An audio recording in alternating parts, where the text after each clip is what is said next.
अस्सलाम वालेकुम नाज़रीन, मोहम्मद कज़ाफ़ी मतलब फिर हाजिर है नया दौर के प्लेटफॉर्म से। नाज़रीन, हमारे बड़े ही प्यारे गेस्ट बड़े भाई खुरम पाशा साहब हमारे साथ मौजूद हैं। अस्सलाम वालेकुम खुरम भाई। जी वालेकुम सलाम। सर, ये अभी 30 रुपए के पीछे दो भाइयों को कत्ल कर दिया गया, ये क्या असल वाकया है जो रायविंड की हदूद में पेश है?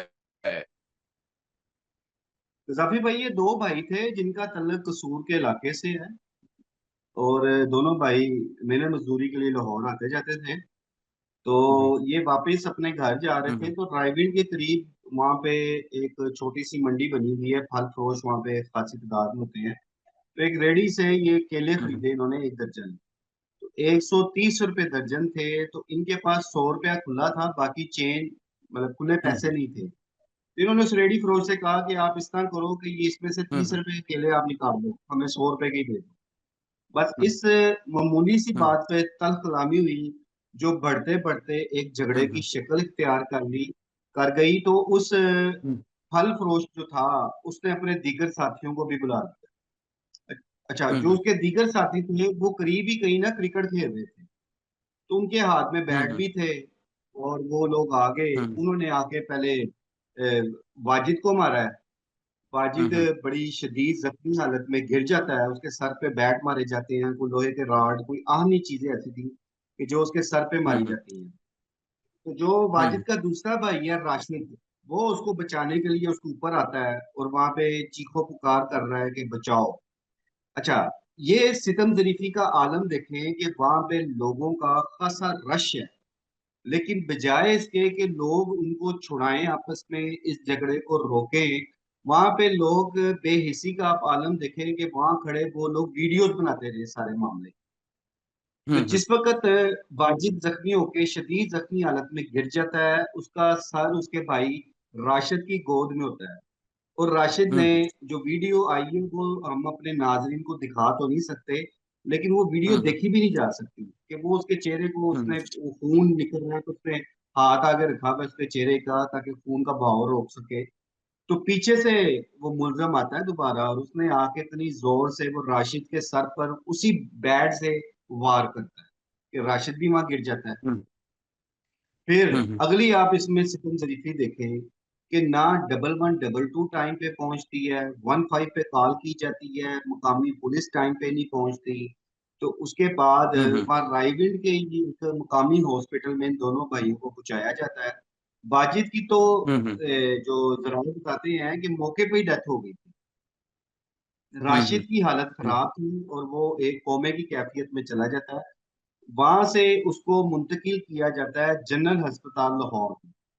अब इसमें फिर हम्म। आप बेहिसी की एक बात मैं आपसे करूंगा कि वहां पर कोई इंतजाम ही नहीं हो। हम्म। मुकामी हॉस्पिटल रायविंड में जहाँ गए हैं, कोई एम्बुलेंस का इंतजाम नहीं था। राशिद के लवाहकी ने अपने तौर पे उसको लेके जनरल हॉस्पिटल लेके आए।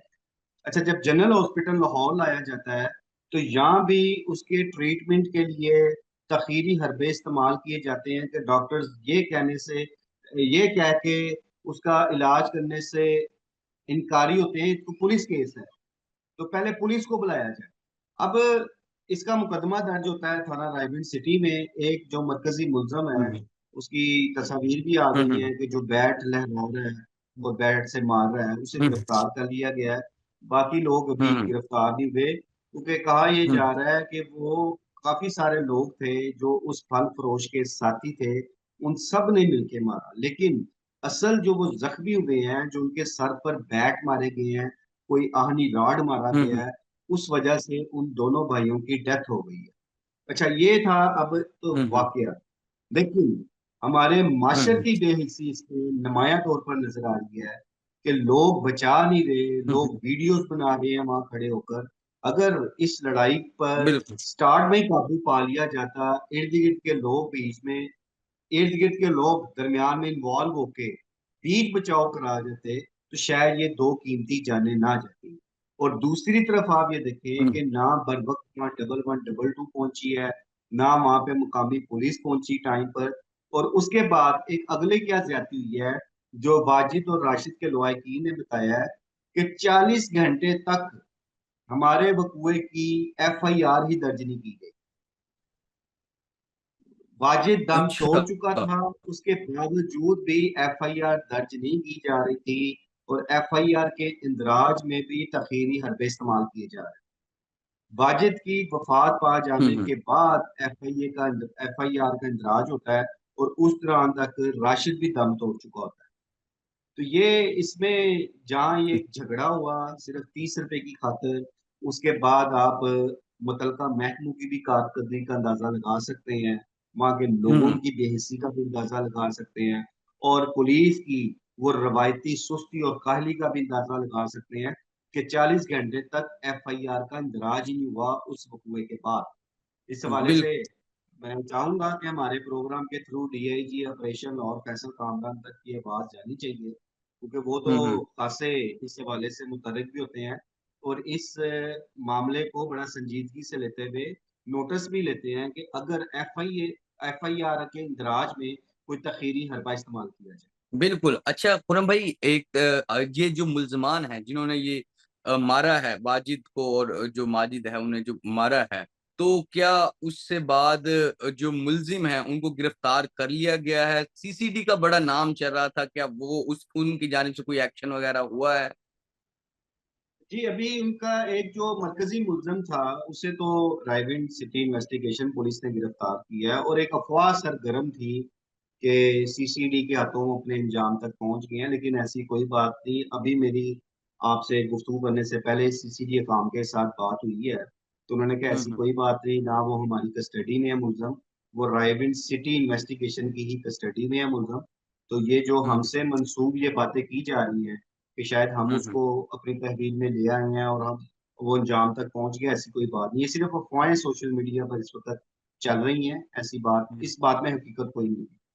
बिल्कुल। अच्छा सर, इतनी ताखीर की वजह क्या थी? क्या जो दूसरी जानिब जो लोग थे रेडी वाली के साथ जिन्होंने कत्ल किया, क्या वो इतने पावरफुल थे कि थाने में एफआईआर नहीं हो सकी? क्या बिहाइंड रीजन क्या थी पावरफुल नहीं इसकी? कह सकते। एक तो देखें, एक रेडी पे फल बेचने वाला था, और इर्द गिर्द उसके साथी थे सारे, वो पावरफुल तो नहीं आप कह सकते।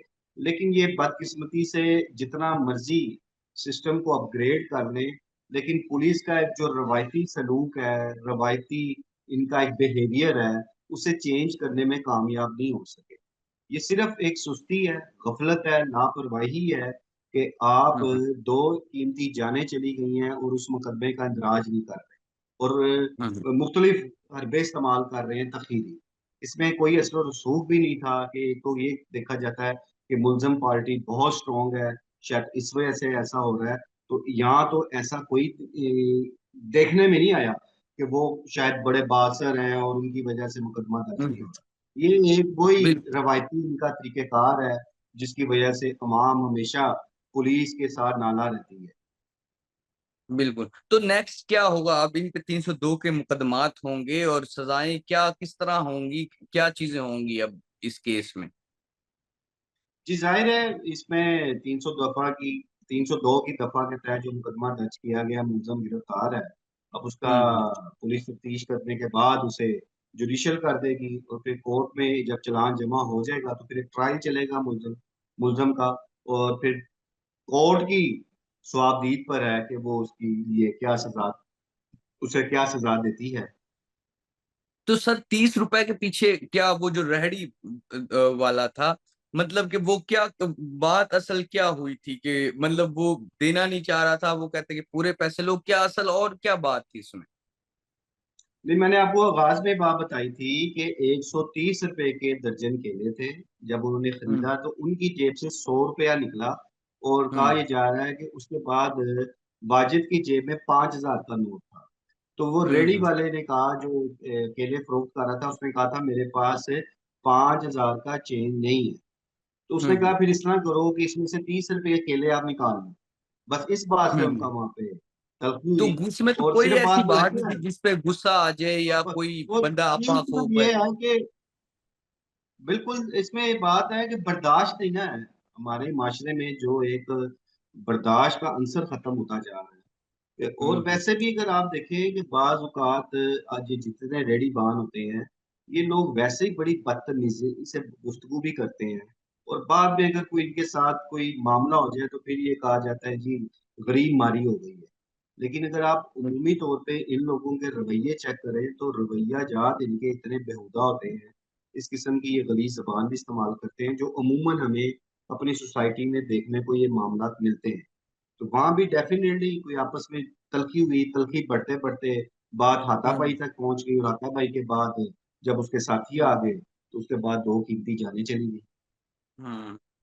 ठीक है जी। तो नाज़रीन, जिस तरह खुरम पाशा साहब हमारे साथ मौजूद थे, और ये जो सब्र, तहम्मुल और बर्दाश्त, ये जो हमें कम होता जा रहा है, इसको हमें बढ़ाना चाहिए, बढ़ाना पड़ेगा। हमें अपनी सोसाइटी में थोड़ा सा अदम बर्दाश्त जो खत्म हो गई है, बर्दाश्त हमें बढ़ानी पड़ेगी। छोटी छोटी चीजों पे हाइपर हो जाना, गुस्सा कर जाना और इस तरह के फैसले कर लेना। आप देखें, जिनकी जाने चलेगी कि चलेगी, लेकिन अगले खानदानों की भी जिंदगियां खत्म हो जाएंगी।